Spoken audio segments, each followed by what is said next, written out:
Hi, Lubs. I felt it was necessary to tell you this since you're really involved in this and passing information on. It's just come to my attention that the real reason the government and the press have refused to release the actual number of bodies found within the Grenfell Tower is because they want the media coverage around this story to dwindle and go down. The fire services, as well as the ambulance services, have all confirmed that the numbers are well into the 160s. As you will see today, the number is still at 30, and every day it just goes up by a few bodies. This is a strategic plan by the government, as well as, I guess, its agencies, the Royal Borough of Kensington and Chelsea, as well as other surrounding councils, to ensure that this story does not go into next week. It doesn't have the same coverage as it first did. At the moment, they're relying on visual images of Grenfell Tower burning, but if they actually released the correct number of bodies located and found, it would actually have more of an emotional connection. So this is what they're trying to avoid. Please, please, please, if you get to speak to anyone who is down there and who's giving interviews, because there's loads of residents now giving interviews, start confirming your conversations with the ambulance services, with the firefighters. Everyone is speaking to them, and the firefighters are coming out with this information very free and easily. They all are confirming the same thing. You know, yesterday or the day before yesterday, they were up to 150. Today, they're already at 160 plus. They've even confirmed how much of that number is babies. So please, please, please, just try to speak to as many people as possible, because if the media and the government gets their way, this story won't have the same coverage as it is having right now next week.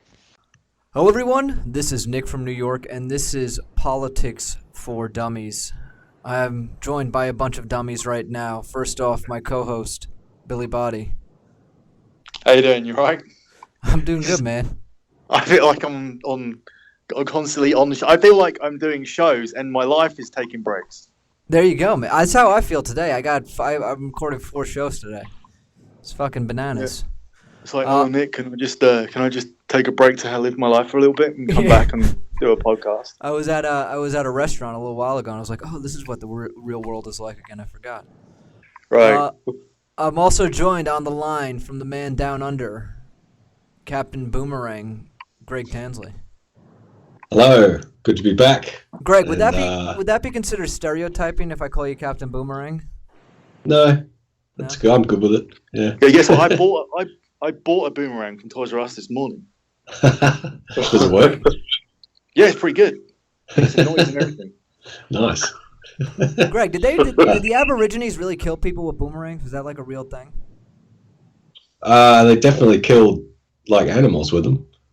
Like they use them for hunting and stuff. Yeah. Yeah, they give them away as like fucking party favors here in the United States. Yeah, but it's not like the cartoons and the comics and stuff where you throw this magic boomerang stick and it comes flying perfectly back to you like they do. But yeah, they were more.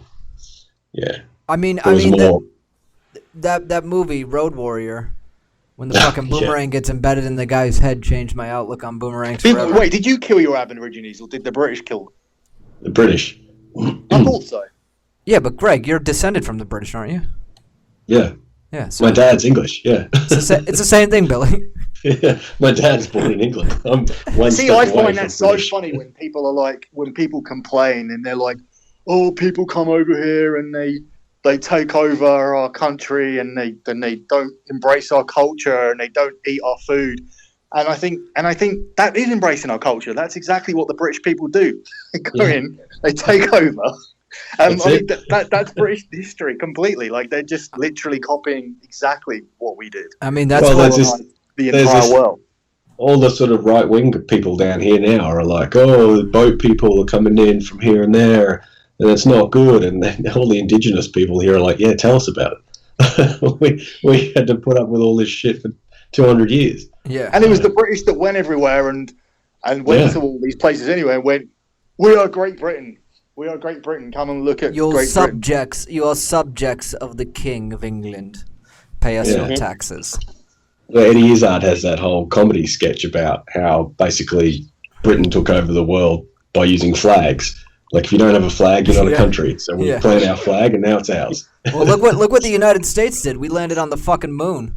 The first thing we did, fucking stick a flag in that thing. Well, did you though? Yeah. Come on, man. That laughter. We have a fourth member of this podcast, Mr. Umar. How do you pronounce your last name? Kankia. Mr. Umar Kankia from London, England, right? Tell us a little bit about yourself. Yes.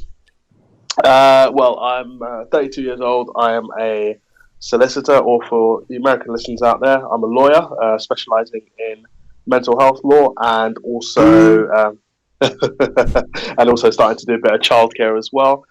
Huge WWE fan, have been for the last probably about at least 25 years, I would say. Currently going back towards the end of the Hogan era, going into the Attitude era. So yeah, and I'm a huge politico as well. Stood for local council last year, lost by 140 votes. So that's me, Unity. There you go. So we have an aspiring politician, an educated man, a minority, if I believe is correct from your profile picture. So we try to represent every type of person here. So sorry, did you say an educated man is a minority on the show? Well, Billy, if you want to take it that way, I guess. He advocates for people with mental disabilities, so that'd be perfect for us too. Just give me a shout. Oh God, you needed to be on the last wrestling therapy when Cav was saying Cav's autism. Oh God, Cav worries me. Cav worries everybody. So the ironic thing about this podcast is when I named it Politics for Dummies, I didn't think the politics would get done. And that's exactly what's happened. Like, I've never just the dummies part. Oh God, like it's horrendous. Honestly, I swear, like when Theresa May called this election and took on Jeremy Corbyn, I think it's turned out to be the worst mandatory since fucking Apollo Creed took on Rocky Balboa. Are you guys gonna have another election next week? Is that what you're headed towards? A furious. You know what? Legally, I don't know if Umar wants to correct me on this. If we don't have a government by Thursday, the rules state that we should have another election immediately. It's 14 days. It's what it says. Is that correct? It is 14 days. But what will happen is obviously on Wednesday, Parliament is going to formally open. So we're going to have the state opening of Parliament, and then the Queen's speech. And if the Queen's speech can't be voted with a majority, then in theory it goes to Jeremy Corbyn to try and form a minority administration. And if he can't do that, then we have to have a general election. Oh, so you guys can have the loser also become the head of the country, just like we can over here. Yeah. But how can Corbyn form a minority? Because Conservatives have a minority without DUP anyway, don't they? So how can Corbyn do it? Well, he could do it on the basis of having the old Progressive Alliance, and if Tory MPs decide that they're going to vote against their own measures, which is unlikely. That's why, because Corbyn doesn't really have the numbers, the likelihood is if Theresa May can't pass her Queen's speech on Wednesday, Corbyn isn't really going to be in a position to form a government. He could try and see how that plays out, but I'd say almost certainly would have to have another election. I'm all for another election, but I only want another election with her. I don't want her to quit. I don't really want Boris to take over and be in the election. I'm worried about him because I do feel a lot of people will vote for the quirkiest person. I think, honestly, some people have lost all belief in politics and they just don't give a fuck. Yeah, and it's crazy. I also want to bring up something. I read an article in the New York Times yesterday, and I don't know if it's the same thing in everywhere else in the world. I have a good representation here. I can ask about the other two main English-speaking countries, I guess. Canada doesn't fucking count as a country, so.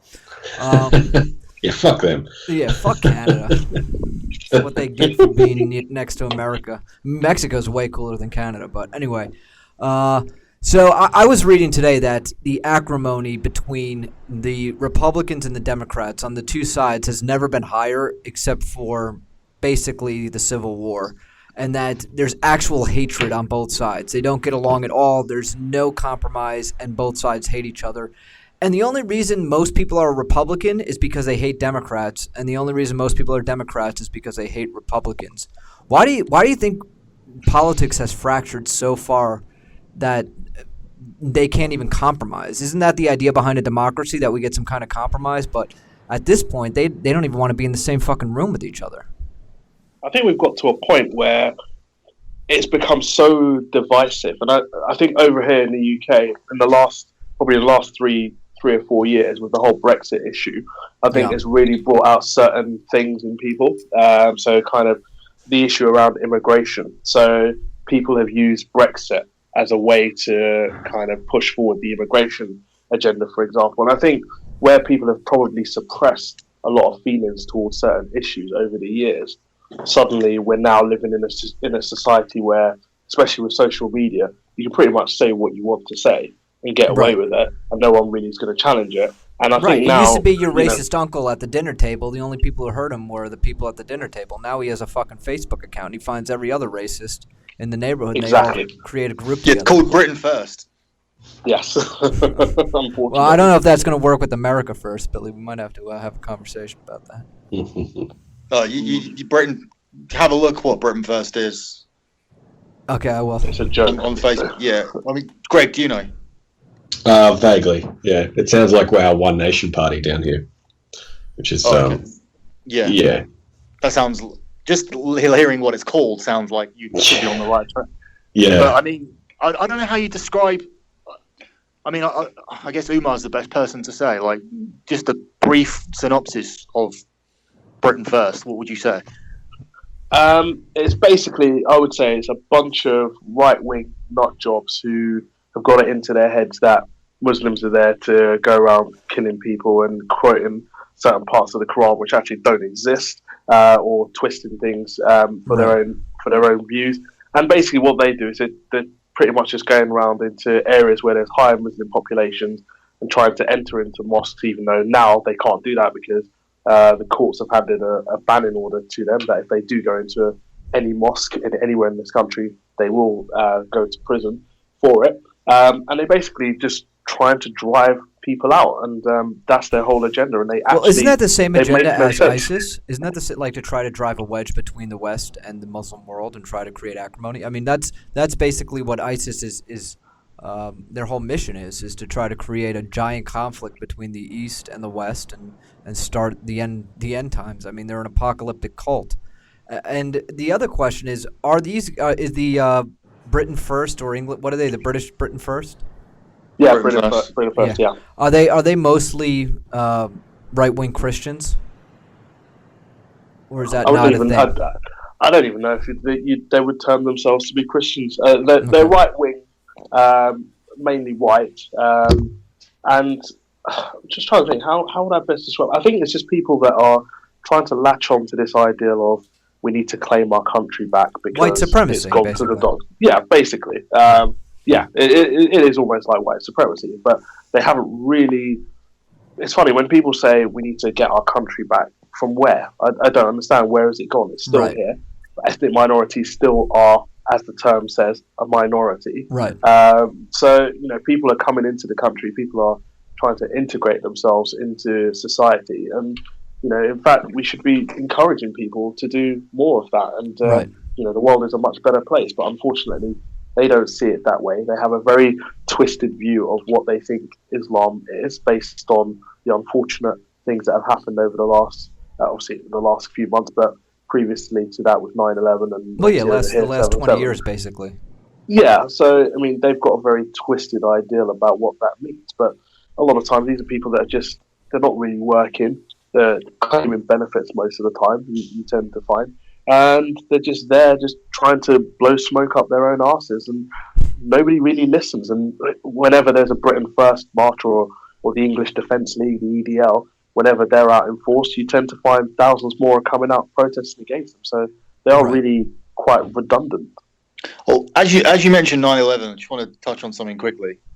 Nick doesn't really want to go there, but why is the you know what I'm going to say, don't you? Yeah, I know exactly what you're going to say. Go on, guess what I'm going to say. You're going to say, why did the 9/11 towers fall in an hour and a half when the fucking tower that burned for 24 hours didn't fall down? The Grenfell Tower is still there right now. Yeah. Yeah. Uh-huh. But it's but the Grenfell Tower didn't get hit by a fucking jet traveling at 350 miles an hour. Right, it didn't, but there's still no reason for that building to still be there and one building to collapse. I mean, how did that affect the infrastructure to the point that it just all completely collapsed? Well, you got to look at the way the building was constructed. So the 9/11 towers, the twin towers, they were constructed where the infrastructure, the stuff that actually held the building up, all of the power, all of the I don't know the term, the structural integrity from the building was on the outside. So that's why it had such a distinctive look, and the windows were so small. There was no interior skeleton to keep the building up.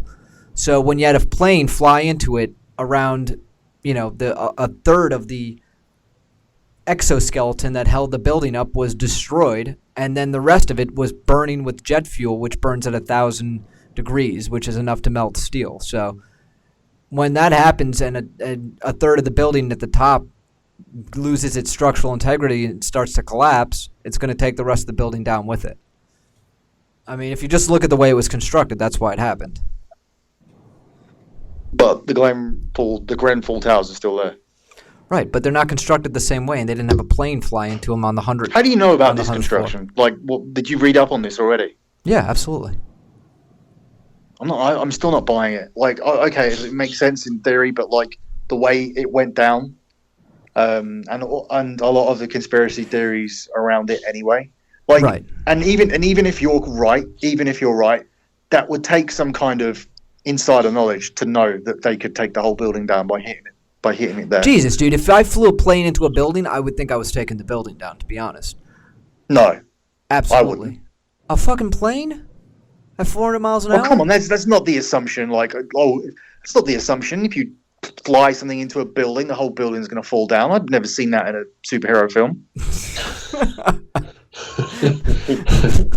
Oh, God. Is this That's Billy's basis for evidence there. But Billy, I mean, let me ask you this question: what would be easier for them to fake? A bombing in the basement that brought the building down, which is what you're saying they did, which is they had bombs. Somehow they snuck bombs on every floor at all the correct joints to be able to detonate them in unison to be able to take this building down. Why not just blame it on a bomb in the basement like that had happened? In 94 they bombed the World Trade Center and they almost took it down, except they put the truck in the wrong place. Or let's fly two planes into it and create this entire other... And why knock the building down when they could just fly planes into it? It just doesn't make sense. They could have done one or the other. Why? Because this is less disputable in terms of that you actually have the terrorists on the plane and you have this whole story. And where are you going to find people to fly planes into the building unless they're actual true fanatics? What are you going to pay them? What was their intention then? Nick, in your mind, is their intention to fly the plane into the building to try and take the building down, Absolutely. or just to crash it, just to see what happens and kill as many people as they can? Their intention was to take both buildings down. Okay, and you think these people are who they were identified as, and then they went and attacked the right people? Listen, I don't think that. Yes, I do, and I don't think that the attack was. So you identify it as Al Qaeda and Osama bin Laden. Correct. And you go and start a war in Iraq. That was stupid. That was a wrong decision. They should not have ever entered Iraq. What they should have done is, with the support of the world, gone in and fucking smoked these motherfuckers in Afghanistan and gotten the fuck out. They let Osama bin Laden go for 15 years. See, if Saddam Hussein was alive now, then a lot of this shit wouldn't even be going on. I agree. There would be no ISIS. That shit. Gaddafi as well. There would have been no ISIS. There would have been no Syrian civil war. None of that would have happened. Well, there you go. Iran probably wouldn't have a nuclear program. But that's where we're at. So I think that the Iraq invasion was probably the biggest mistake that President Bush ever made. It was a humongous folly. They should have never done it. But I don't think that he used. I think he did use 9/11 to get into Iraq, but I don't think he planned 9/11. I don't think he would. I don't think they were that smart, dude. Look at how much they fucked up everything in the Middle East. How are they gonna fucking? They weren't that coordinated. Do you think it's possible though that other people planned 9/11 knowing what like Bush's administration's reaction would be though? Well, who would those people be? I mean, well, that's just it. But do you think it's possible though? I think that there were people in Saudi Arabia that funded Osama bin Laden.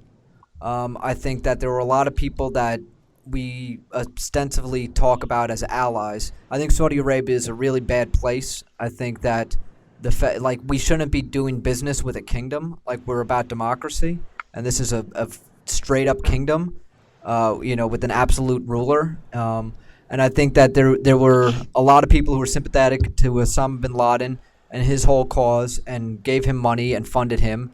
And he pulled off a giant caper that he shouldn't have been able to pull off. I mean, it's also the way the U.S. was structured, our intelligence service at the time. It was all based on the Cold War and fighting Russia. So the CIA, which is our clandestine foreign intelligence organization, which spies on foreign countries, like they listen to, probably all your guys' phone calls and stuff. They knew that the 9/11 hijackers were in the United States, but by law they weren't allowed to tell the FBI, and by law the CIA is not allowed to operate in the United States. All those laws changed subsequently after 9/11. We had the Patriot Act, where now all of the intelligence organizations all communicate with each other. The CIA can perform limited intelligence gathering in the United States. But when you do something like that, you get Edward Snowden and Chelsea Manning leaking a ton of information, having access to thousands and thousands and thousands of documents across intelligence agencies. So you got to find it. It's hard. It's hard to say what's good and what's bad here. So, looking at what happened to this Grenfell Tower, right? Are you of the belief that was also that was in contrast a complete accident? Or do you not know enough about it? I don't know enough about it, to be honest. I'll ask Umar then, because he lives there. He probably knows more the ins and outs. It's a weird one actually, because I think I'd like to think it was an accident, like a genuine accident, but I think it was one that was born out of negligence. Yeah. Oh, definitely negligence. Yeah, if you know what we know, yeah. Yeah, 100% there's negligence going on. And I think what's interesting is the fact that last year a couple of years ago, they spent £10 million refurbishing the whole place, putting up these new things on the outside, which were meant to prevent all of this. But suddenly, we have this fire and, well, they're not quoting it. Well, they're claiming only 70 people have lost their lives at the moment. But I know for a fact that it's a lot more than that, because one of my friends he's an ex-Metropolitan Police officer, and he knows people that he's spoken to on the ground, and they're saying that figure is double that, but the media are not releasing that figure at the moment. Citing that they need to continue finding bodies, but from what they've said, it's definitely at least it's in the hundreds anyway. Definitely. No question about that. But yeah, going back to the original point, I think, I don't think it was an inside job, but I do think people will stand to benefit from this, especially if you think about the area in which it happened in. And when there's any new development that goes up now, they're not going to build another 24-story tower block, because they're trying to get rid of those anyway all over the country. What's just going to happen is they'll build something smaller, something that's going to be unaffordable for those people who used to live there, and the people that used to live there, they'll just drive them out to further places out in London or beyond, really, which is what tends to happen in these types of situations when they're trying to kind of gentrify a lot of these areas. Billy will know places like Brixton, Hackney has seen a lot of this over the last few years, and I think unfortunately, they will use what's happened in Grenfell as an excuse to be able to do that in Kensington. Yeah, and Kensington's ideal for it. Like, this place would have stuck out like a sore thumb, and there would be just a couple of these buildings there, and the residents have come out and said, that they spent 10 million here. They've been building new buildings all over the place. It's all full of like rich. There's a massive pay discrepancy there. So you have this one building of immigrants and people, some of them probably on benefits and whatnot, I assume, living in this building. And one of the reasons that they spent 10 million is because part of that was spent on making it look nicer, so it didn't bother the rich people who didn't want to look at it, seeing it like that. It was kind of diminishing their area and property values. Right. But yeah, I mean, the way it went up, seeing as it was concrete, it's surfaced on the radio that was the cheapest material that you could have possibly used to coat it on the outside. That's why it went up. And I think there was also talk about that the job that was done, the coating on the outside, but there were still holes kind of in between. So there were gaps in between, which meant that the fire could spread a lot more quickly than it should have done. Yeah, I mean, Jeremy Corbyn said the fire should have been contained. A fire should be contained for up to at least 90 minutes in one room alone. Yeah. How does a fire like this burn, though, in the year 2017? Like, it just doesn't make any sense. There hasn't been a fire like this in New York in 70 years. It's very convenient. It's very much something that we left behind in the 80s because we had a couple of incidents like this. And, I mean, just like we refurbished our football grounds, like we did a lot of building work as well. And all of this stuff was left behind decades ago. Nothing like this should have happened, which what makes me think that there was an inside job involved, because it is very convenient. It sounds to me like maybe no one lit the match, but they created an environment and a situation where this kind of thing could happen. Like, they weren't following building codes, they didn't use the right materials, they didn't make sure there was proper fire suppressant there, they didn't invest what they should have because it was a poor area. So it's like, a conflagration, if you will, that causes. Yeah, I think it's definitely a series of events that has caused it. I mean, I'm not. As I said before, I don't want to subscribe to the theory that it was an inside job. I mean, I think what they're saying is it was somebody's refrigerator blew up, and that's what led to it. But I do think that there has been a number of negligent works that have been done by the owners of the property, by the council itself. I mean, there was a letter that was circulating a day after the events from the Residents Association at the block, which had been raising these concerns about the fire and the lack of fire provisions in Grenfell for a number of years now, but it's just been ignored. I do think it's an unfortunate event that's happened, but one that could have definitely been prevented had the residents' concerns been taken up a long time ago. And I think now what will happen is government will use it as a reason to obviously relook at its policy to do with tower blocks and probably speed up the demolition of a lot more tower blocks around the country. And they will cite that. And where are these people going to go then? Well, they'll just push them further out into the country. Exactly. Which is why it seems like this was the catalyst of them being able to progress the way that they want to, which is the exact way the Conservative government operate, and which is why they need to fuck off and go. So are you saying like a theory is they set the building on fire so that they can say, look, these buildings aren't safe, so we can knock down 4 or 5 or 6 or 10 of these other buildings to get those people living there out of London and into wherever. Into the country, the suburbs, Because actually, if you in London, you'll find that a lot of these tower blocks tend to be in areas where there is a high level of poverty. Kensington is actually quite unique in that where Grenfell is, you're like a mile away from Notting Hill, which is one of the richest parts of the borough. So Kensington and Chelsea, actually, there's a huge disparity between the rich and the poor, and actually that's one of the few areas in the country where Kensington Borough is the richest, is officially the richest borough in the whole of the UK. Mm-hmm. So, and there's a disparity that's there. So, yeah, I think this tragedy will kind of allow for potentially for the government to say, well, we can't maintain these towers anymore. It's just not safe. We need to knock them down, and then push people further out of London, as it's happened with people that have lived in Brixton, that have lived in Hackney. These people are being pushed further and further out, and I think this is what potentially is going to happen. And one of the biggest backlashes that's occurred is because government have said, well, if there isn't any space, we're going to have to send them to places like Peterborough and other London boroughs, which is not fair for residents who, somebody who's lost their home and they've lived there for about 30 years. Why the hell should they have to move to Peterborough, of all places? Not saying there's anything wrong with Peterborough, but why should you be forced out of your local area for something that was beyond your control?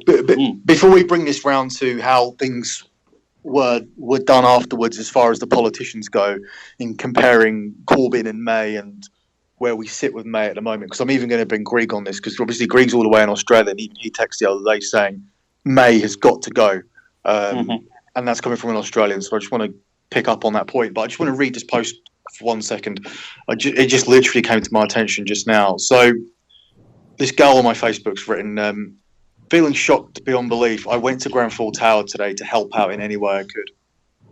After spending several hours down there speaking to people and working out how it can be of use to any of the now homeless victims and survivors, it dawned on me that there was not a single survivor in sight. No one had heard or seen from any. There was no one to give any aid or supplies to. The media are definitely hiding the truth, and it's heartbreaking to realise that a tower of 600 people, that even a street full of food, drink and charity, all provided by the locals, and not a single survivor was seen to pick it up. I want to believe so bad that a miracle happened and that most of the people caught the tragedy and escaped. But I saw it firsthand with my own two eyes, and my instincts tell me that most of the souls in that tower have perished. This is why the aid and charity isn't being collected, and there are no survivors seen collecting it. Well, I mean, that's crazy. Well, there is a shitload of stuff there, and it's still there. That is correct. You can see that on TV. No one's collecting this shit. I mean, it might be, there is a lot of stuff, granted, for how many people, but they said 67 people got out on when it happened. I have not heard anything else about that survivor number increasing. What time of the day did it happen? Oh, it's about 1:30 in the morning. Oh, it was in the middle of the night. Okay. Yeah. I mean, to be fair, I think, look, I mean, you've all seen the pictures, seen the videos and the news, and I think given how much that fire raged and it went up very, very quickly, and if you've got about 600 plus residents living there, there is no way that you'd be hard pressed to find more than 100 people that probably survived that, which means there's about 400 or 500 people in that are buried. Well, possibly. Why are they lying? Why are they hiding it? Why is only Lily Allen the one who's turning around and giving us the truth? I think they're trying to. A theory that I've heard is that they're trying to limit the emotional damage that it will cause in terms of if the public knew the true amount of people that had died. So to hear a tragedy of like 400 or 500 people dying. So they are lying. It's not a case of them trying to actually identify the body by body and get an accurate count. Because that just sounds like bullshit to me. Like, you can estimate. Like, you're not even going to find the bodies to correlate. Like, some of these are going to be complete ash. Yeah, I agree. Yeah. Here's the other thing, though. The police may not want to issue a statement until they have their investigation finished. The police and the fire department. But they are slowly by slow. Like, they started on 13, and then they started on 17, and then it was 30. And then today they announced 58. Are those police numbers or are those the media?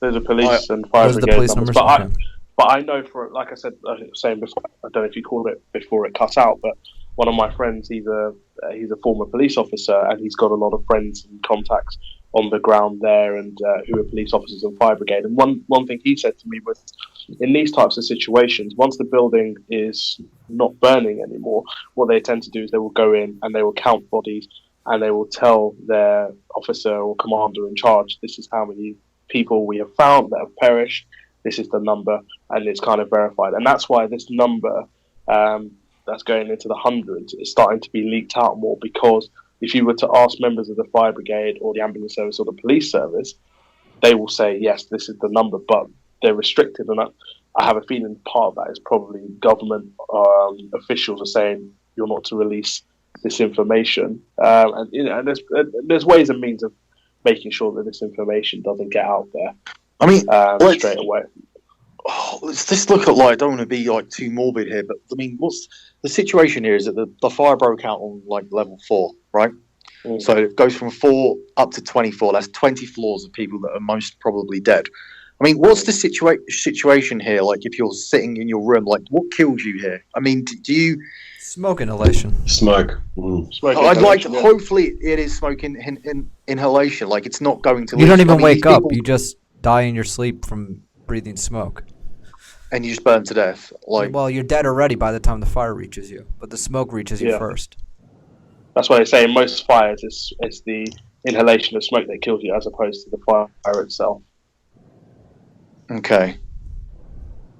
Still bad though. I mean, it's not. Yeah, that doesn't make it any better. I just, the thought of people didn't wake up, basically. Right. That's what most people would have just gone to bed, and then that was it. Yeah. What's the fire escape laws? Were there fire escapes on these buildings, or is it they don't have those? Well, there are fire escapes. There wasn't even a sprinkler system in this building. Right. Yeah. There was a lack of smoke alarms as well. Mm-hmm. There's a lot of people that need. Well, to are people going to go to jail for this? Well, apparently the investigation could take up to 10 years. Right, but if this were to happen in the U.S., they would hold the building manager responsible and he'd go to prison, like the management company, the CEO. Under this government, like we really don't know who will be held responsible, if anyone, because the local council are not being held responsible. They're not even coming out and talking, which is why the people charged. Well, that's not. Yeah, that's not atypical though. They probably go into shutdown damage control mode, and they don't want to say anything. I mean, Umar will know this as a lawyer. You don't want to say anything that could incriminate yourself without getting all your ducks in the row first. Honestly, it wouldn't have broken my heart if they'd set the town hall on fire. Because I mean, we need something that, like, I mean, it's not, we don't need that to happen, but I'm saying, like, people need to, like, fight back now against this government, because it's a fucking joke. Like, this fucking stinks, this incident, to be honest. And then Theresa May's handling of it is just a fucking joke. You have Corbyn strolling in, looking demoralised, hugging people, meeting every single person that he could that was involved in it, like doing the actual job of our PM, which started the hashtag not my PM for Theresa May, because she didn't. She went and met the fire brigade and, like, to tell them they'd done such a great job. She went and these are the Tories pieces of shit that cut the fire brigade and the police right down over the last few years. And she went to go and meet with them. And then through, like, public pressure, she eventually went to go and meet them in hospital. And she was booed and she was called a coward on her way in. At the same time, she's trying to form this government with the DUP, who are anti-gay, anti-abortion, anti-gay marriage, anti-everything that we've overcome in the last 30 years, basically. Pro-15th century. Yeah. And it's funny because, like, the D in DUP stands for, like, democratic. Like, just having that. Well, that's like North Korea. Their name is the Democratic People's Republic of exactly right. Hey, we've got a liberal party here, and they're not liberal at all. They're conservative. The name of the party is the Liberal Party. Sounds very Orwellian, if you ask me. Yeah. Double speak. Well, they think they're liberal, but they're not. They're conservative. Well, what's crazy is, I spoke before about the acrimony between Democrats and Republicans here in the United States. But if you actually look at the policies, there's like 2 degrees of difference between the two of them. Like the liberals here are pretty fucking conservative to begin with, anyway. You know, it's just like, well, what Umar? What do you think about what's going on over here in the U.S.? You think we're gonna make it? I wasn't even ready to start on you lot yet, but we'll have to get back. We'll have to get back to May in a minute then. I feel sorry for you guys because it's a complete shit show for you lot at the moment, if I'm perfectly honest. Yeah, it's interesting.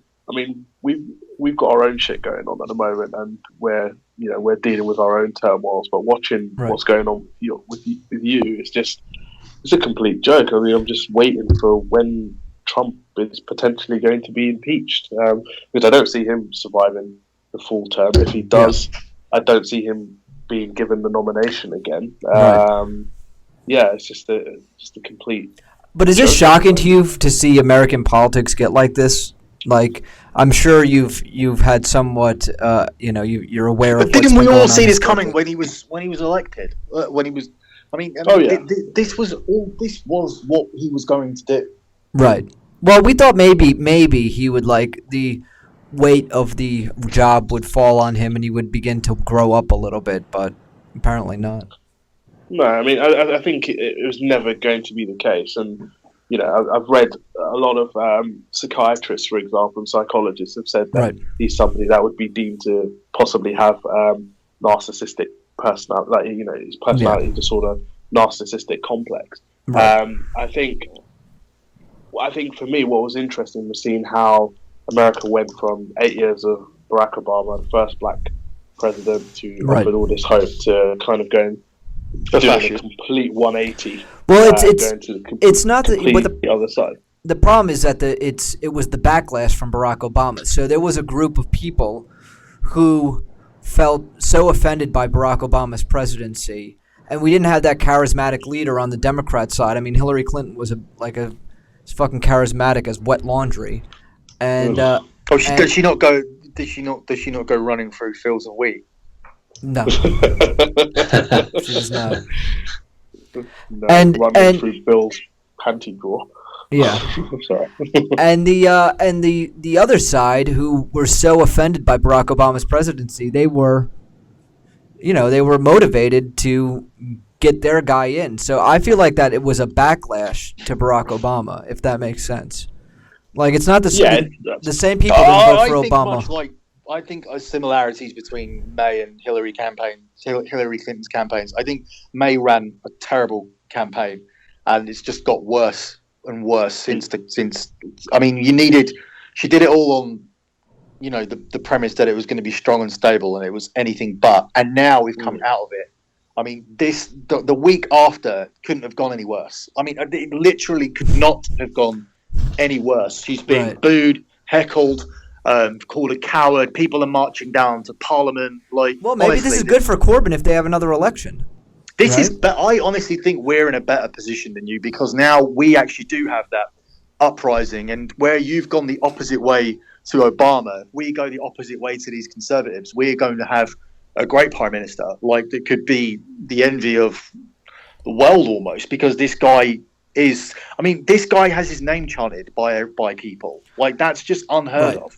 That, like, to have T-shirts. I have a T-shirt of Jeremy Corbyn. It's just unheard of to have this kind of love and belief in somebody. Well, don't let anybody fool you. Barack Obama got a lot of fucking stuff done.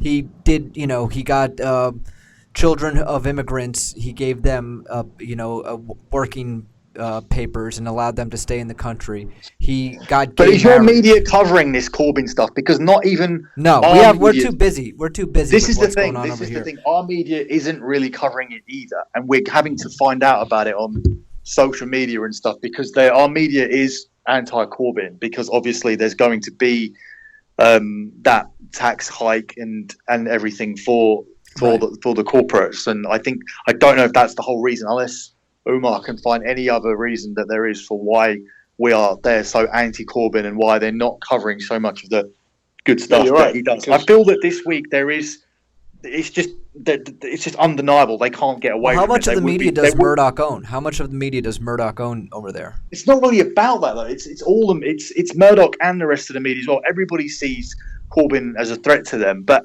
this week has been so bad, you could not cover what's been going on and how anti-May they are. I mean, I don't know if the point of the media is let's just force her out and get our guy in. Like Boris will be better for us if he is the next one, unless that's the idea now.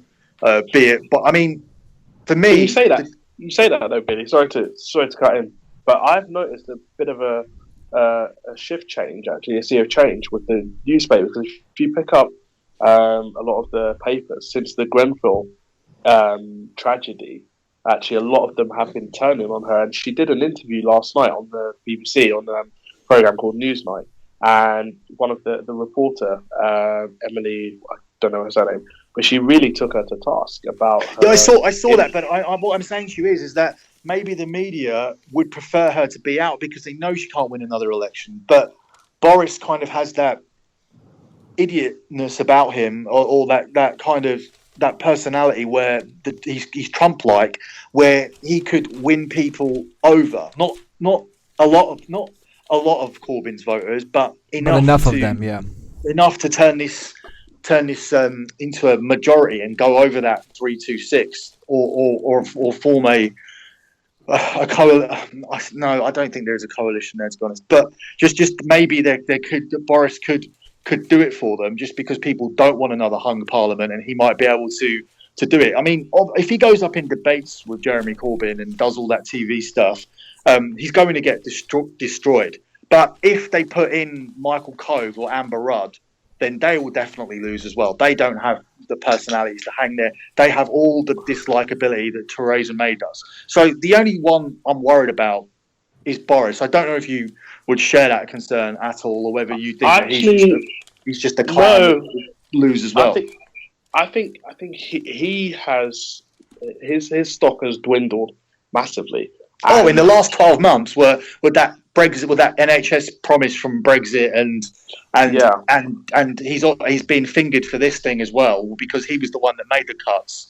So when he was mayor of London. Yeah, I mean, I lived in Uxbridge, and he was my PM for a while, and Boris is a piece of shit. Like, I know he is, so I'm not fooled by his mannerisms and stuff. I mean, he's come a long way from the guy we all liked that was riding his shitty little fucking bike to work with his gay little helmet on. Like, we're all past that point. Like, most people know that Boris is a cunt, and I don't think that any of the Corbyn voters will be swayed. It's just going to be people that blindly vote Conservative that will stay with him, and then you might take a few idiots along the way that just think it will be funny to vote for him. Like Cab's dad voted for Donald Trump and said, "I just want to see what happens because I don't give a fuck."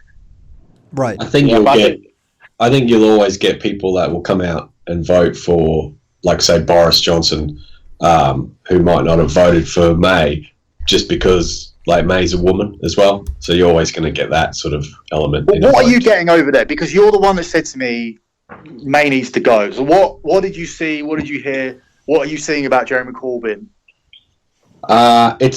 There's not as much coverage on TV about Corbyn so much as there is about May. It's probably because you get it from the BBC. So yeah, we got like Sky News here and stuff, and they kind of cover everything. But just the general, like the regular channels here, it's more about how, you know, there's more unrest about May being Prime Minister and how she's getting heckled, and how that she seems to be willing to, you know, basically team up with anyone just to get in the government type thing, which obviously with like the DUP and that kind of stuff, which doesn't seem to be sitting well with obviously a lot of British people and stuff like that. So when I said to you, oh, look, she's got to go, I just think, I don't see how you, like, it's like Nick says, like if they got rid of Trump and Pence became president, I think most people would be like, okay, I disagree with the Republicans, but he's the president now, and it's only a politics issue, as opposed to, fuck, get this maniac out of the presidency. I think it's a similar thing with May, where she's nothing like Trump in the sense of being sort of so unpredictable, but I don't see how. In the sense of being a dangerous lunatic, you mean? Yeah, exactly. Like May isn't just going to go and, I don't know, like push a fucking NATO guy out of the way, just embarrass the world. Fucking shoulder block the NATO guy. Yeah, but I don't see how a country can sort of get together and sort of push on when there's such there's such a divide about one person. I don't think it's, from what I can tell, it doesn't seem to be so much of a Conservative or the Tories and Labor issue as opposed to it's a Theresa May issue. This is exactly what I'm saying. I'm worried that they are making it a Theresa May issue now because, I mean, it's a Conservative issue. Don't get me wrong. She's just the face of it. I mean, she's not very personal. Well, they're going to use her as the scapegoat. But yeah, exactly. So they can respin it when the new leader comes in, and they can say, "Get behind this one. She was shit. Now we're fine. Get behind Amber Rudd or Cove or Boris or whoever it be." I think it'll be Boris. I don't know what you guys think, but for me, it probably will be him. I think the problem is, Billy, at the moment, because sorry, I'm going to get a bit more in detail politico here. Apologies to listeners, but the 1922 committee, it's a group of powerful MPs within the Conservative Party. They basically control and they kind of decide who will become the next leader, the next prime minister, blah blah blah. Now, from what I'm hearing, they're only keeping May in because there is nobody else at the moment that they could possibly put in front to take all this flack and call another election, because they know getting rid of May and whoever comes in, they're going to have a general election, because the public are just not going to stand for another coronation, because that's what happened the last time. The issue is Boris is also within the party is seen as tainted goods because of what's happened, because of how he managed himself when he was mayor of London, how he managed himself during the whole Brexit debacle, and now obviously with Grenfell and the comments that he made about the fire brigade and the fact that he cut services. He's now no longer a viable person to put front and centre for the Conservatives. That is the only reason why Theresa May is still where she is right now, because they haven't got anyone else. Who wins an election next week? Well, if there was to be a general election, no doubt Labour would win. Because there's no, right now, if you look at the Conservative Party, there's absolutely no one that they can put forward. You've got Amber Rudd, but her majority was slashed to about 300 from however many thousands it was. Yeah, and even if it was, I mean, those recounts were so dodgy, it's unbelievable. Exactly. Then you've got Michael Gove, who stabbed Boris in the back last time around, so he can't be trusted.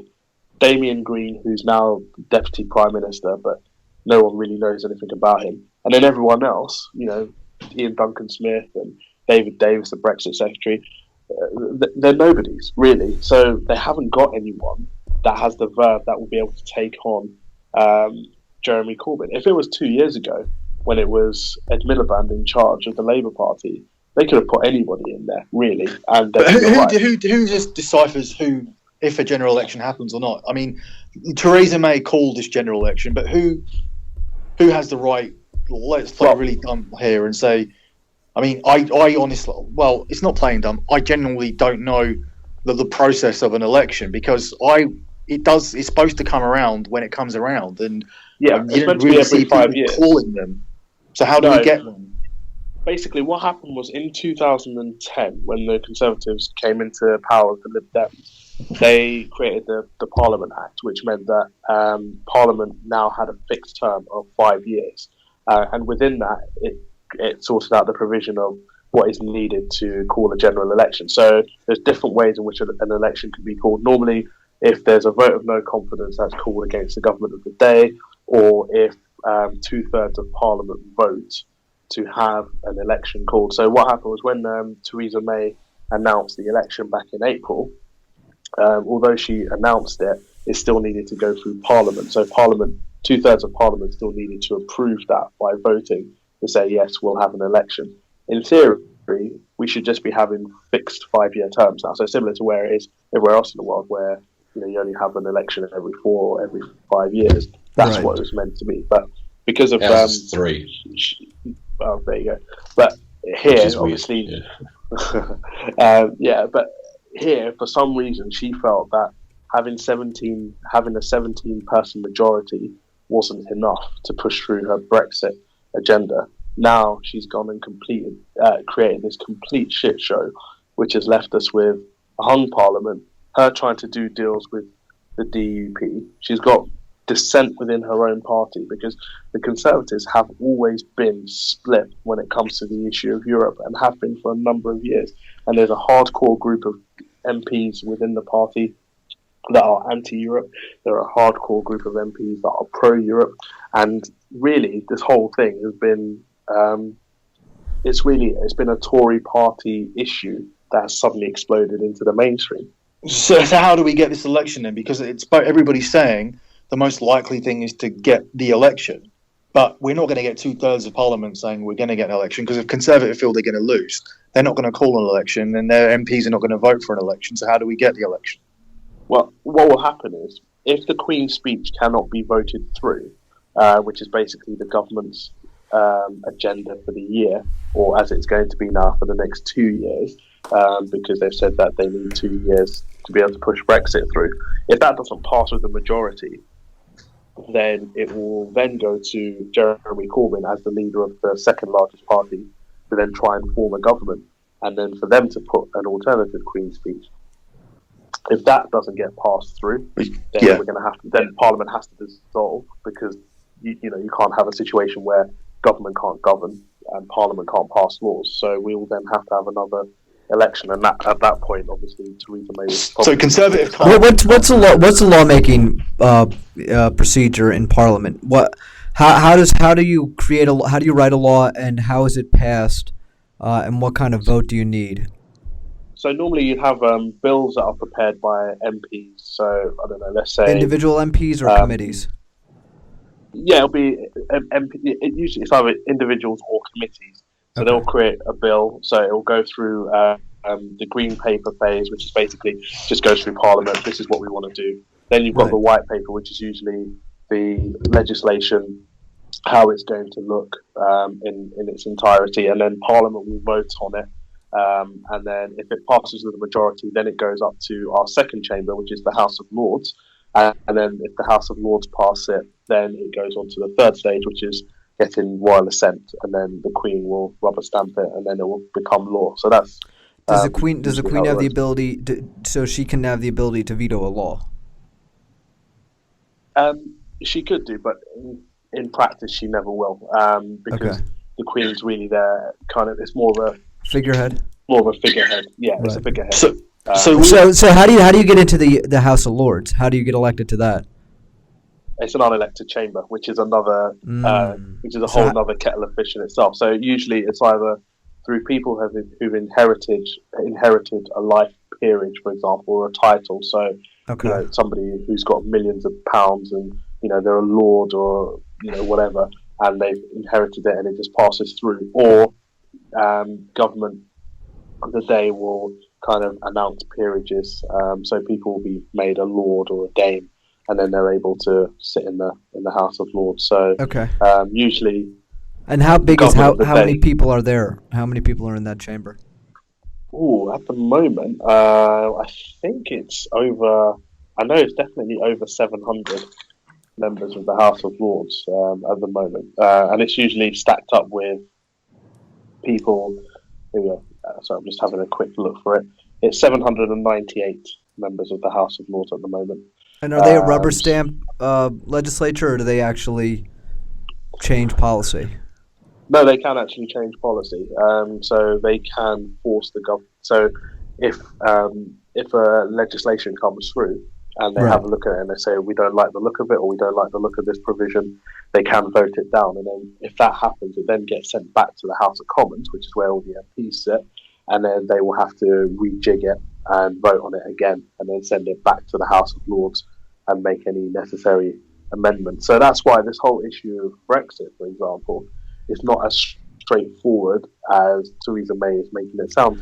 But it sounds to me that you guys already have an automatically conservative legislature built into your government to begin with. Like, why is it so important that the Conservatives hold on to the House of Commons if they have a group of millionaires and royalty basically that can set policy themselves? Well, the issue is if they had a majority in Parliament, then like you say, it's a non-starter, because if you manage to pass it through the House of Commons, then going through the House of Lords is just a rubber stamping exercise, Right. because you're going to have the numbers. But the problem is, Theresa May decided a couple of months ago, well, I need to have more people. I need to show my authority. I need to flex my muscles. I need to destroy the Labour Party. But actually what it's gone and done now is created this situation where we have a hung parliament and she's having to do deals.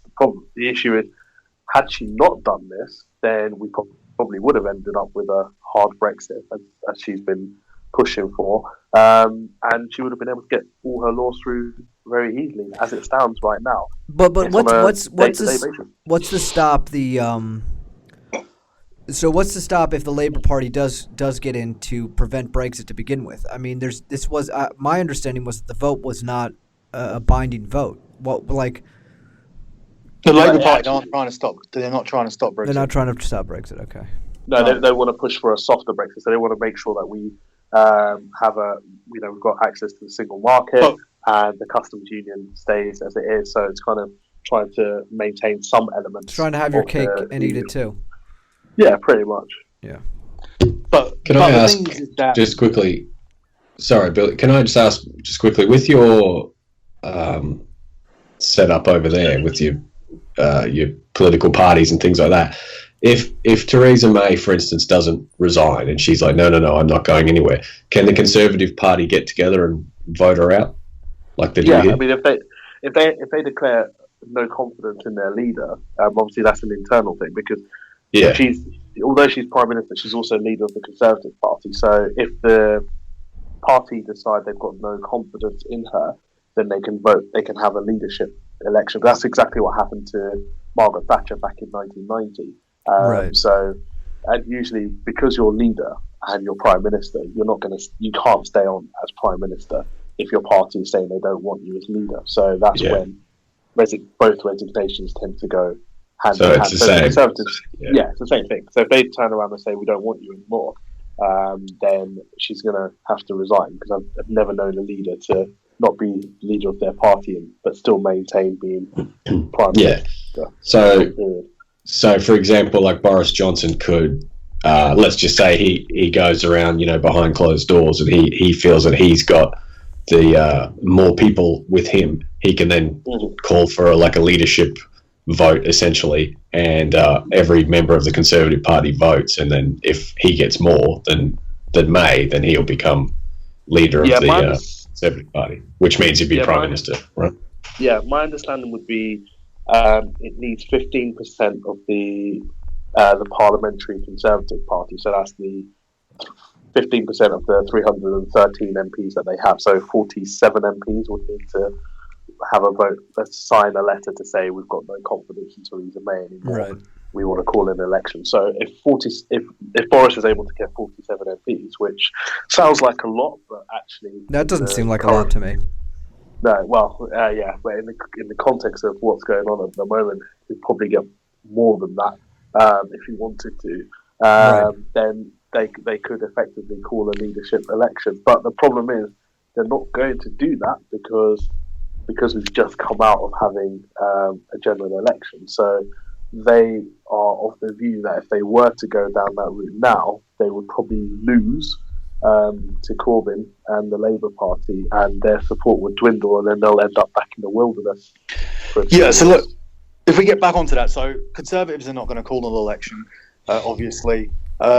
Jeremy Corbyn's not going to form a government, obviously. So the only way we get an election is if Theresa May doesn't do a deal with the DUP, or the Queen refuses the DUP deal. So it's all hinging on that. Is that correct? That and the Queen's speech, because if the DUP don't sign up to whatever Theresa May is offering them, then they could easily say, well, we're not going to vote for your Queen's speech, because obviously they need a majority of 326 to pass the legislation. Yeah, so they cannot govern with this 318 that they have. Like there's no way there'll be anything done where they say, okay, so you don't have the DUP on board, but you can govern with the 318. Yeah, in theory they could actually govern with 318, but that's on the basis that everyone on the 318 actually signs up to what Theresa May is saying, and the DUP just choose to abstain. So therefore, you still have less on the other side anyway, because Sinn Féin don't take their seats and the DUP don't take their seats. So that's 17 already taken out of the equation if that was the case. So they'll still be able to pass legislation with a 318, just on the basis that the other side don't have enough of the numbers. But we're in a situation whereby anyone that's kind of a dissenter on the Conservative side, they might decide, actually, screw this, I'm not voting for you, or I'm going to abstain. And suddenly 318, or if they have DUP on this side, 328, that number starts to come down very, very quickly, depending on how many people decide to take off. Because let's not forget, Theresa May has pissed off a lot of people in her party. She's pissed off a lot of ex-cabinet ministers. And there's a lot of people that would be quite happy to see the back of her. But it's just a question of weighing up, okay, do I vote against her because it means that we can get rid of her, but it means we're probably going to have another general election in a situation where I could end up losing my seat? Or do we just go along with this, let her ride it out for a couple of years, and then get rid of her? Because it's the same calculus for Donald Trump. It's the same calculus for Donald Trump.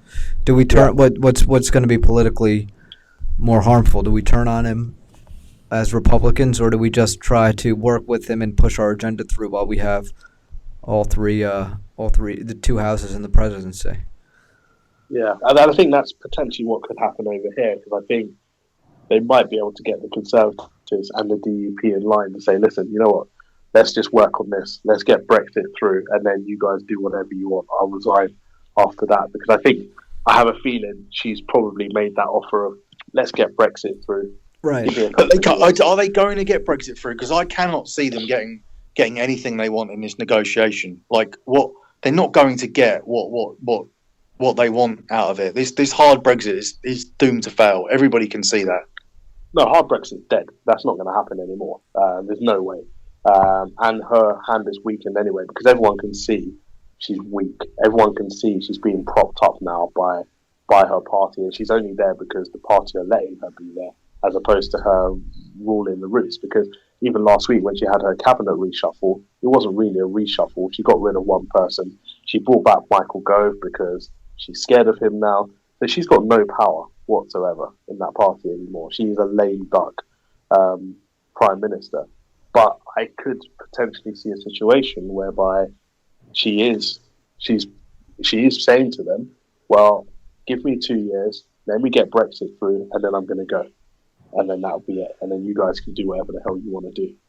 Get Boris in, or, Michael Gove or whoever. So that's the only other way that I could see this. What do you think is going to happen? Because I can't deal. I don't think me or anyone else who's doing these demonstrations or is on social media, because obviously the elderly and that are not on there. What do you think is going to happen? Like, I mean, I honestly cannot see two years of this. Do you think there'll be an election before the end of the year? I did go on and say, like, after the election, I think there'll probably be another election before the end of the year, and I say probably around November we'll have a general election. I think Wednesday is going to be an absolutely crucial day, because the whole Queen's speech element, if she manages to get that through, fair enough, because Parliament goes into recess anyway in a few weeks' time in July, so she'll have the summer where she won't have the parliamentary party breathing down her neck and Parliament. So nothing's going to happen anyway between July and September. So if she can get to at least that point and still be in power, then I think we'll probably have another 6 months to a year of her being in charge. If it all goes tits up with the Queen's speech on Wednesday, then be prepared for this to drag on a little bit longer and potentially, for her to be out on her ear. And I think what's happened with the Grenfell Tower tragedy, unfortunately, has put her back into the spotlight, because she's shown herself to be completely inhuman, completely unable to show any Why is that emotion. Why is that unfortunate? I know the incident is, but it's anything that exposes her, like that's not unfortunate in terms of. I mean, unfortunate for her, but I think, as a Labour supporter, I think it's a great thing because obviously it means that it gives us more of a fighting chance of being able to get into power. And I think the more she demonstrates these weaknesses of hers, the better it is for us. But unfortunately, it just depends on which way the Conservative Party will go, and it depends on what happens with the DUP, because she's working with the DUP is also going against what the Good Friday Agreement was set up. Yeah, that's the thing. Like, I was telling Nick that Jerry Adams was over here, and he did it, and he made an announcement saying it does go against the Good Friday Agreement. So, I mean, it all seems pointless. We could have another election instead of having this Good Friday Agreement gone, and potentially all those fucking problems with Northern Ireland that we haven't had for years just resurfacing again. Like, is that really what we need right now on top of all the shit? Yeah, you need an insurrection in Ireland is really what you guys are looking for. I mean, how many people, if you had another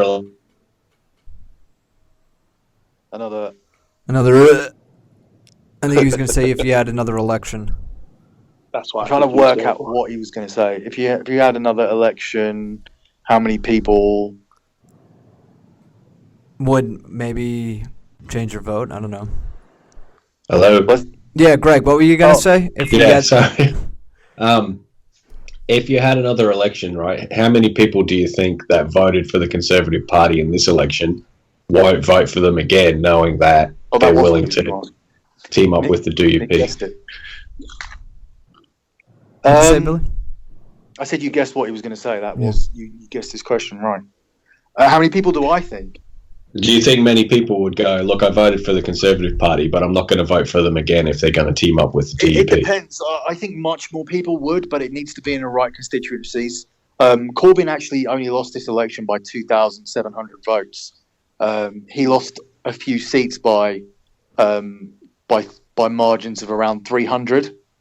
If he'd taken those seats, and it would have made a big. Obviously, when Conservative lose a seat and Labour gain a seat, it swings it around.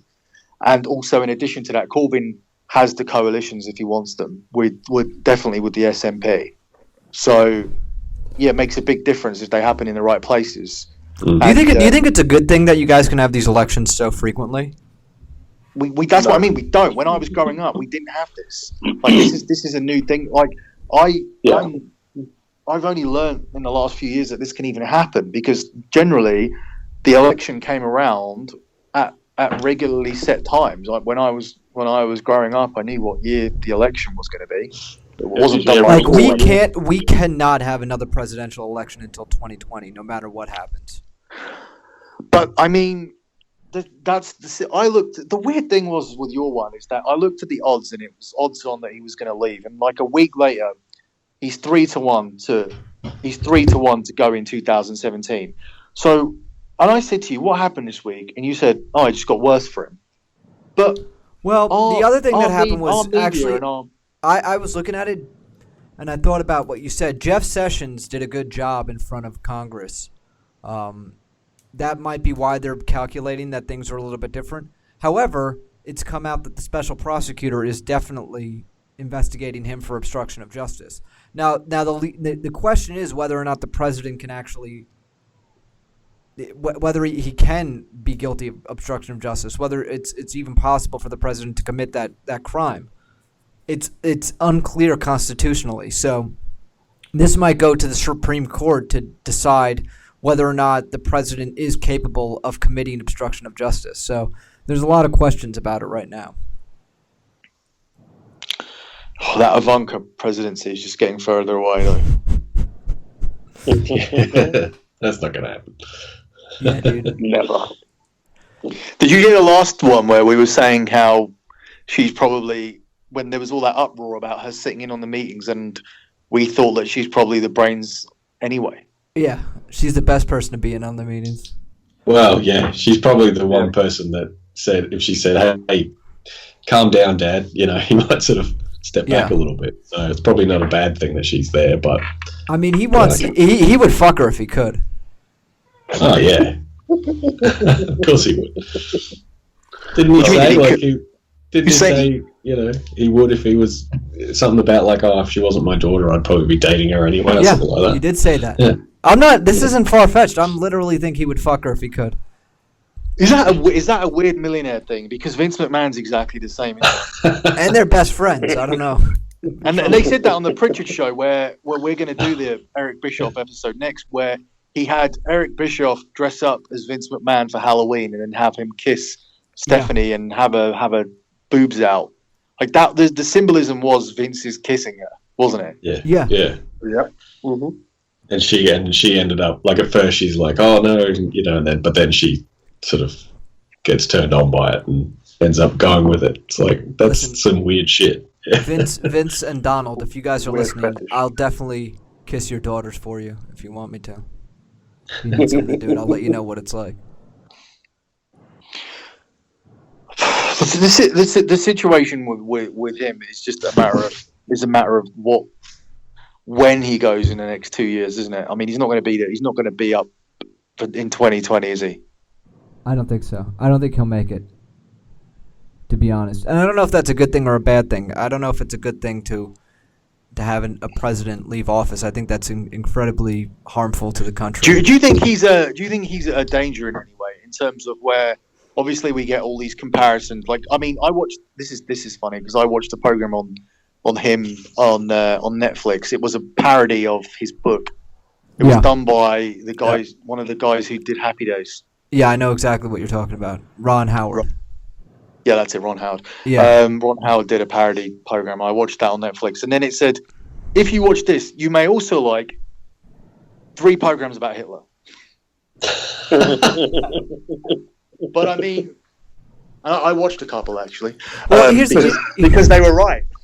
This is something I would like. And yeah. Yeah, well, Hitler got voted in. So, Hitler won an election. That's the thing, though. I mean, Hitler was a really good prime minister initially for Germany, and then he went nuts, as we all know what happened. But that's the thing, and not a lot of people speak about how he started out, where he literally eliminated all unemployment in Germany, and then he decided that he was going to invade. I'm trying to think of the order here. It was Austria first. It was Austria first, yes. And then it was the Czech Republic. I thought it was Poland next. No, Poland was the one that caused the war. Oh, yes, you're right. Yeah, you're right. Just fresh information. You just watched it. Yeah. Well, not today, but like about fresh off Netflix. But the point being is that Trump hasn't fucking done anything. Well, that's the thing. The team can't get anything done. And I was going to say that earlier. He just seems like this. Hitler obviously became this liability, but in actual fact, he was at one stage. There was greatness about. It's fucking weird. It's hard to obviously say that sentence in this day and age. But if you actually go and educate yourselves, but not you guys. I mean, you're listening. You don't know any of this stuff. Like, if you look how he started out, the guy, people followed him, and he was able to form the Nazi army because he was revered for everything that he did actually do. The thing he about built everyone's. Sorry. The thing about Hitler was the reason he was so effective, and one of the reasons why he was able to get away with it for so long, and was able to go so far, was that he was more powerful than German law. Right? He was able to disregard laws he didn't like, create secret police, change the entire government. Right? So the question is there anyone more powerful than American law? And that's kind of like how our government is structured.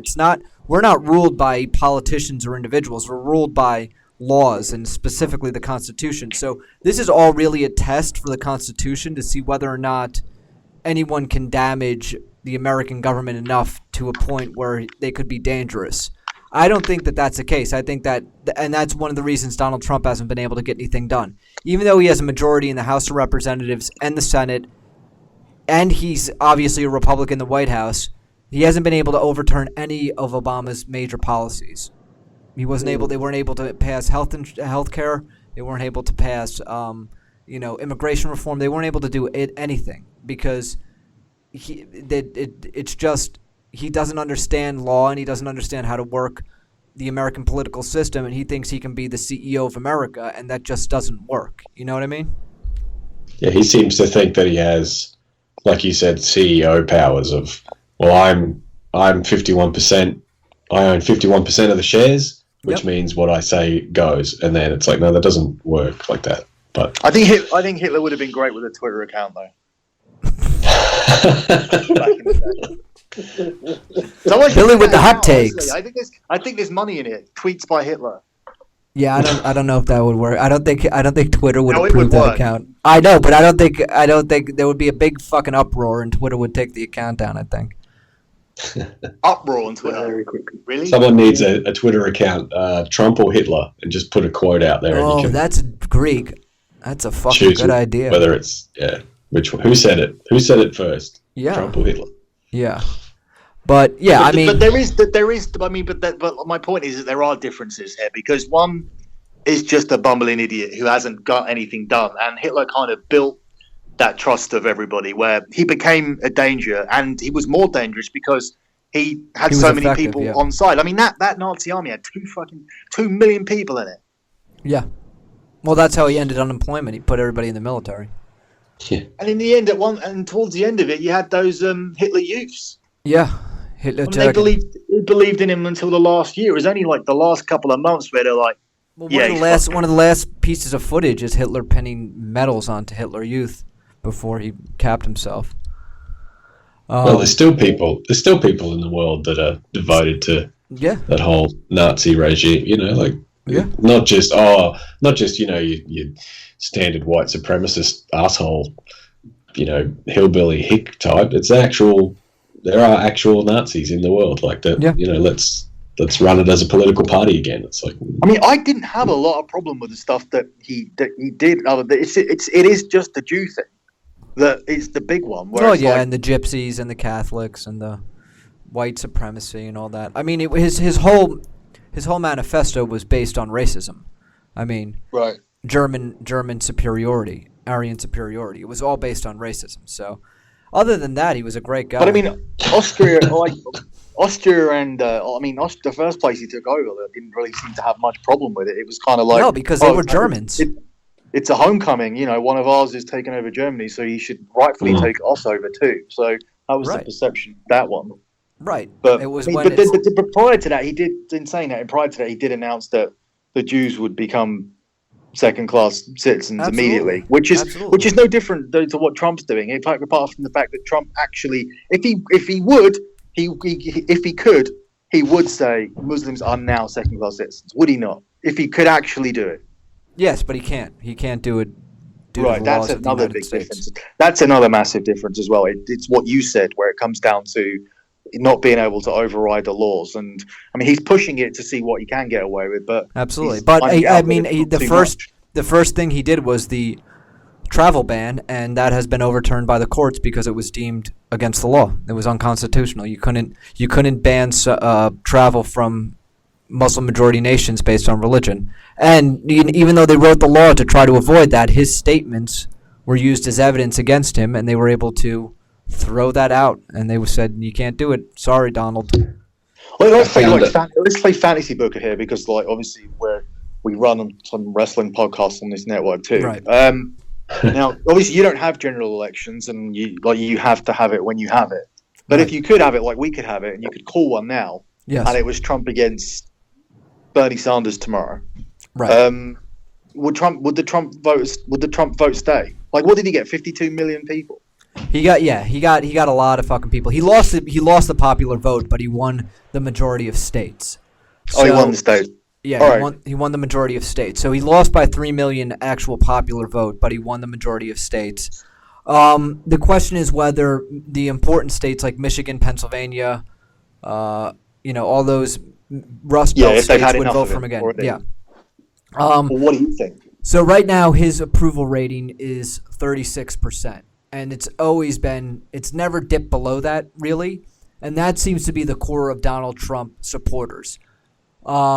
If he had run against anyone other than Hillary Clinton, including Bernie Sanders, and especially Joe Biden, I don't think he would have won this election. I think that people voted for Donald Trump because they hated Hillary Clinton more. And these are typically Democratic voters. I think that if they had a general election and Bernie Sanders right now was facing him, Bernie Sanders would win the vote. Hands down. Who would you want then? Who would you want as your president right now? Either Joe Biden or Bernie Sanders. I think Joe Biden probably would have been the best person to pick.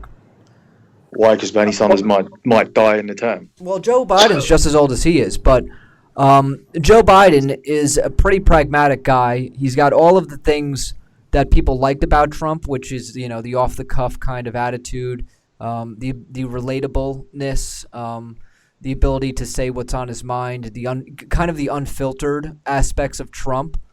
But he seems like a really good, humble person, if that makes sense. Like, he's the same as Trump, but the opposite. Well, how come Jeb Bush did nothing in your election? He was overshadowed by Donald Trump. He just couldn't understand what was happening with Donald Trump. He couldn't fight against that because he just didn't understand it. And Donald Will he run again? No, he's been permanently embarrassed. He'll never run again. Right. So there's no. As far as a Republican, I would vote for. If I didn't like the Democratic choice, I would vote for a Marco Rubio or a John Kasich. I think John Kasich is a pretty rational guy. I think he's a pretty level-headed guy. I would vote for John Kasich in a general election. Greg, you're neutral, between these two fucked up countries. What's your media covering more so there? You getting this daily coverage of this Comey Trump stuff, or are you just getting all the capitulation of Britain? Is it even being covered as that as well? Yeah, it's sort of the the regular stations are only sort of covering it briefly, but the dedicated news channels are sort of the general feeling is. Are you laughing at us? No, are you laughing at us? Not obviously on the news, but amongst your friends that you might discuss politics with. We're a joke, aren't we? I don't think Britain isn't seen as a joke at the moment. I think America is kind of because of the whole Trump thing. But that's more Trump. But we're used to that, man. We know Bush was seen as a joke. We know. But this is different again. When Bush was in, some people were like, he's just a dumbass and all, things like that. But now people are more like, how the fuck could they let that happen? It's just, and honestly, if he was here, it's a judgment on everyone, isn't it? If Trump was here, he'd be gone by now already, right? Because the parties would have just gone, you're a fucking maniac. See you later. They would have used him to get the government essentially, and then they would have knifed him in the back and kicked him out. But guys can't do that. It's really hard to impeach a president. It's it's really hard. It's only happened twice, and neither time was he convicted. He was just So the impeachment is like the indictment, and then the House of Representatives votes on whether to impeach the president, and that's like the indictment, and then the Senate votes on whether or not to convict him for the impeachment, and it's never gotten. They've never gotten convicted. It's never happened. And just to clarify, if that does happen, Pence goes straight in. Pence goes straight in. He gets sworn in immediately. What if Pence gets caught up in the whole Russia thing as well? What if it comes out and it says that they're all in it together? Right. Then Paul Ryan becomes the president. Okay, right. Because he's leader of the House of Reps, is that right? Yeah, he's Speaker of the House of Representatives, which is the head. The majority party gets to vote in the Speaker of the House of Representatives. Not by law, but by practice, because obviously they have the most number of votes, and they vote the leader. Basically, he's seen as the leader of the Republicans in Congress. Yeah. But, back to your point, Billy, I don't think the general feeling here about Britain is anywhere near America. It's more just okay, America's number one. Yeah. They called the election and, May sort of fucked up by calling the election. She wasn't as popular as she thought she was, and now it seems like everyone's turning on her. But that's kind of it. It's not seen as a joke in any way, I don't think. Well, the other big problem, the only reason Trump is in the White House is because of the Electoral College, and the Democrats have been trying to get rid of the Electoral College for years now, and Bush lost the population. If you could choose, Nick, Mm-hmm. which setup would you prefer? Your American system or the British/Australian system? Well, I'm a little prejudiced, but I like our system. I think it's good because it basically doesn't allow anyone to have too much power, and as long as both sides have almost equal amounts of power, nothing really dangerous can get done. Nothing really can change. Everything is so slow moving, and I like the idea of the balance of powers where we have three branches of government: the executive, which is the White House; we have the Congress, which is the Senate and the House of Representatives; and we have the judiciary, and each one of them are equal, and they all have different roles, and you can't do anything without basically the other. Like, no law can get passed unless they pass all three parts of the government. So if the House of Representatives, if the Congress and the presidency pass a fucked up law, the judiciary can overturn it, right? They can say, well, that's fucking bullshit. You guys can't do that. It's overturned.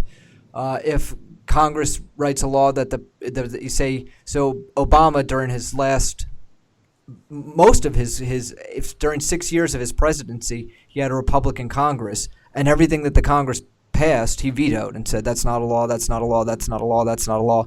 So there's a lot of ability to prevent really crazy shit from happening.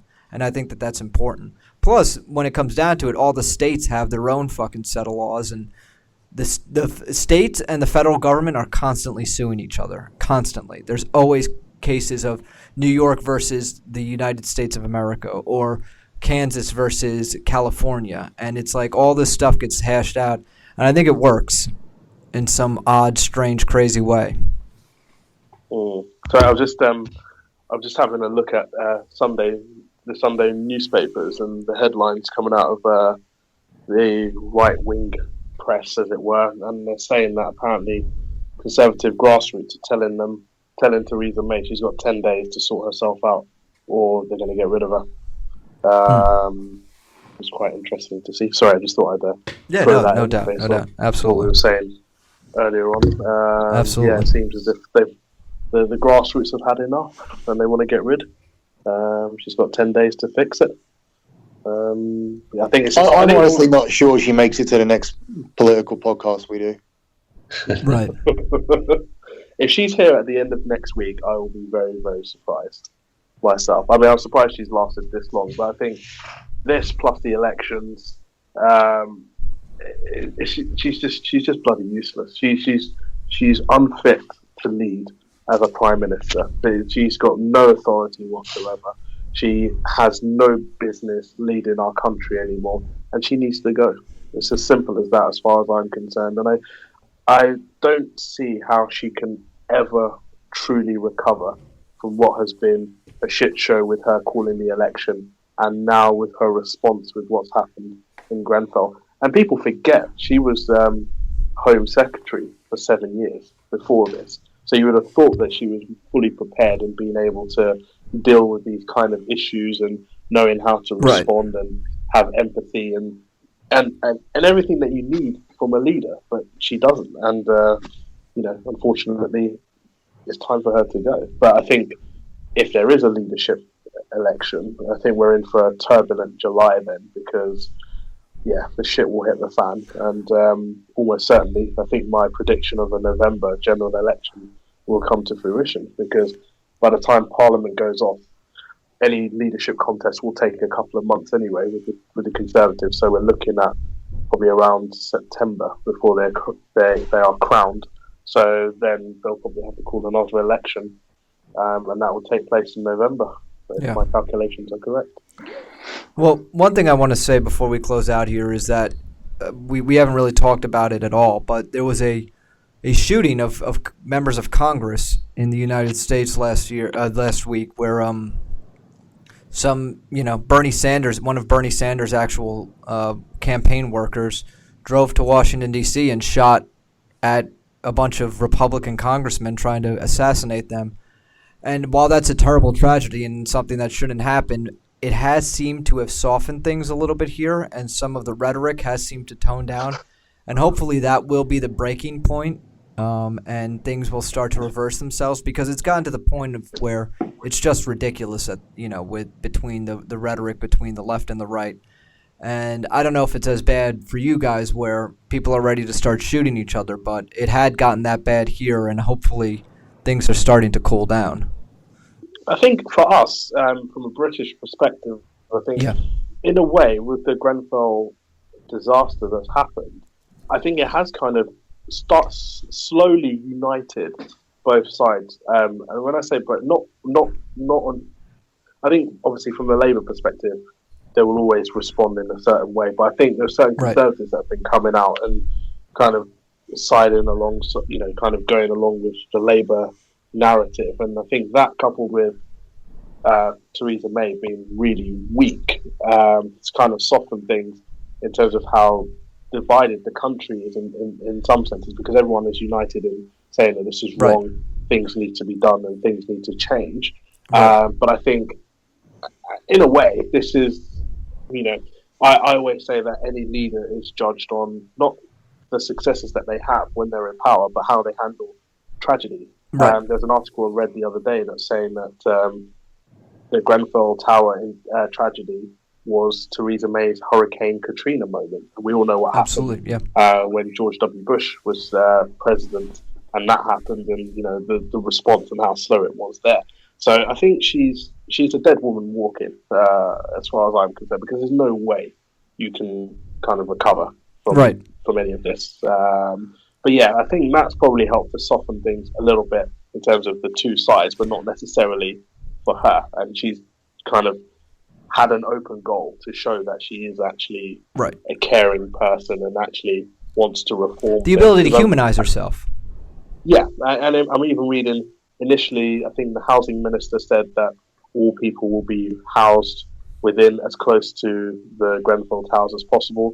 She's now coming out and saying, actually, that's not going to happen. So she's performing U-turns left, right, and centre, which, her credibility, I think every time she opens her mouth, she's ebbing away at her credibility more and more and more. And I think she will probably go down as the worst prime minister that we've ever had. And I thought up until this point, probably Margaret Thatcher was quite bad, because everything she did in the 70s and the 80s and the 90s. And then going even further back, I would have thought Stanley Baldwin was worse, because he took the appeasement route with Hitler. We all know how that ended up. But Theresa May really has completely fucked it. And I've never seen such a spectacular fall from grace for a prime minister as we have with her. And I certainly think 2017 she will not be prime minister come the end of the year. In fact, I'd be very surprised if she's still prime minister come the end of the week, in my opinion. Right. Well, that's crazy. It's the world we live in at the moment, unfortunately. It is the world we live in. Well, like I said, hopefully things start to soften. For a long time, Democrats looked at Republicans as un-American and vice versa. And we have to remember, we're all, regardless of your party affiliation, for the most part, most people want what's best for their own, country and their own families. And maybe they might be a little bit misguided in what their beliefs are, but we have to come together and we have to remember that compromise is not a dirty word. You know what I mean? We need to remember that compromise is what democracy is built on, and the ability to try to find something that works for everybody. Yeah, no, I agree with that. I think at the moment for us, things are just too turbulent, and I think Brexit would be, in my opinion, I think with Brexit, how it should work is it should be a cross-party initiative, because it is something that is going to affect us nationally. It should be something that not one party should decide the direction it goes in. It should be, cross-party effort to. Well, that's exactly what I'm talking about. Everybody should be able to come together and work together. You're all English, right? You're not. It's not like you have a bunch of Germans in the fucking parliament. Yeah, but as it is right now, I think until the Conservatives settle down, that's really the issue now. Because until they Right. settle down and we have a clear direction as to whether they're going to have somebody else in that will push things in a certain direction, or whether we have another election which is more definitive, then all of these issues are just going to continue to happen as they are right now. So we are living in a period of uncertainty, Right. and it has been very uncertain for the last couple of months. But like I said, Wednesday will be a very important milestone. I have a feeling you might be podcasting again before the end of next week. There we go. Well, is there anything else you guys want to say before we close this out? We're creeping up on 2 hours here. I thought our Prime Minister's leaked audio mocking Yeah. Trump was pretty funny. That was very funny. Did he leak that himself, or how did that get out? No, it was like a press gallery thing. Yeah. So someone The snuck it winter out. ball, it's called, or something. Yeah, something like that. Yeah. Yeah. I mean, he's not the most popular Prime Minister in the world, but that was pretty funny. You know who was fucking funny? Bush was funny when he used to do those White House press dinners. Oh, yeah. He did one with a Bush lookalike. It was really good. You guys should look it up on Yeah. YouTube. And Obama. He seemed like Bush seems like an alright guy, you know. Like I would hang out with Bush. disagree with a lot of his, his politics stuff, but he seemed like it would just be like, okay, we'll agree to disagree. I think you could hang out with him. He's a good old boy. He's one of those country redneck fucking cowboys, man. I've had some of my best times with those dudes, hanging out, shooting guns, drinking. It's an all right time when you're out in the country with those guys. You know what I mean? Yeah, just don't put him in the White House. Yeah, I mean, whatever. If it's a smart one, that's okay. Well, that's true. Yeah. We had a few smart cowboys in the White House. So, anyway, all right, Billy, you got anything else you want to say? Billy, did you doze off to Dreamland? Was the fight started yet? I don't know. Excuse me. No, it doesn't start for another half an hour. I think. Yeah. All right, well, I will close this out. Thank you for listening to this episode of Politics for Dummies. You can find the show on Twitter at Dirty Sheets Pod. I'm at Nick_from_NY. Billy is at Billy Body. Greg is at Greg T13, spelled like Greig T13. Umar, where can we find you on Twitter? I am at Umar Kankiya, which is all one word, which is spelled UmarKankiya. Yeah, and if you find yourself in legal trouble of some sorts in London, hit me up. Give Umar a call. Give me a shout. Always Absolutely. have to say clients on. Absolutely so. Thanks for listening to this episode. Subscribe to us on iTunes and stay tuned.